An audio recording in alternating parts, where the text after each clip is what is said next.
Hello friends, welcome to my YouTube channel. Friends, इस video में हमें एक क्वेश्चन आया है। यहाँ पर दिया गया है log x base two 2 whole root equal to log root x base two 2। हमें x का वैल्यू फाइंड करना है। तो चलिए शुरू करते हैं।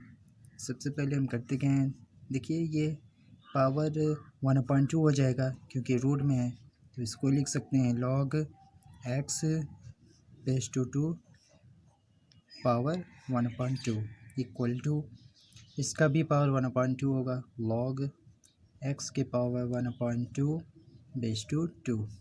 अब देखिए 1/2 आगे आ जाएगा, तो इसको हम लिख सकते हैं log x बेस टू 2 के power 1/2 equal to 1/2 log x base two 2।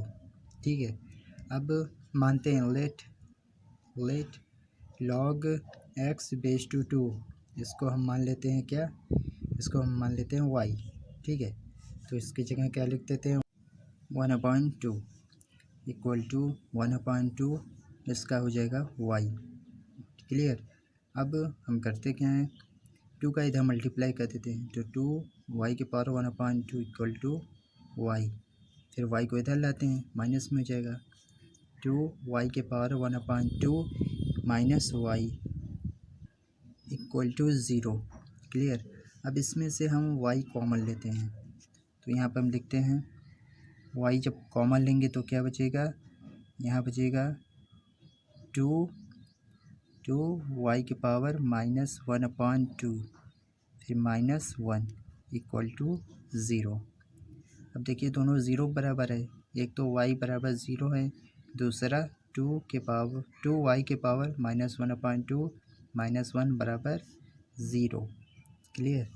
अब हम y बराबर 0 पहले लेते हैं, इसको सॉल्व करते हैं। y बराबर हमने माना था log x बेस टू 2, तो यहाँ लिख सकते हैं log x base two 2 equal to 0, यानी कि हम लिख सकते हैं log x base two 2 equal to log 1 base two 2।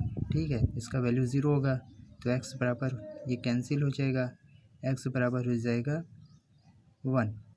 ठीक है, एक तो ये वैल्यू मिला, दूसरा इसको सॉल्व करते हैं तो माइनस से इधर हो जाएगा प्लस में, यानी 2y की पावर माइनस 1/2 इक्वल टू 1, फिर 2 अपॉन में हो जाएगा y के पावर माइनस 1/2 इक्वल टू 1/2, फिर यह माइनस में है तो ये पलट जाएगा, तो यानी कि y के पावर 1/2 जब करेंगे तो ये हो जाएगा 2। ठीक है, इसी तरह अब देखिए ये 1/2 है, इधर जाएगा स्क्वायर हो जाएगा, y इक्वल टू 2 के पावर 2, यानी कि y इक्वल टू 4। अब y का वैल्यू रखते हैं, y हमने माना था, क्या माना था, log x base two 2 equal to 4 है, तो इसको हम लिख सकते हैं log x base two 2 equal to, इसको लिख सकते हैं log 2 के पावर 4 बेस टू 2। ठीक है, 4 ही आ जाएगा। अब क्या करेंगे, log बेस 2 है तो ये कैंसिल हो जाएगा, तो x इक्वल टू मिला है 2 के पावर 4 यानी कि 16। तो x के दो वैल्यू मिले, एक तो मिला 1 और दूसरा 16, यही दोनों राइट आंसर है।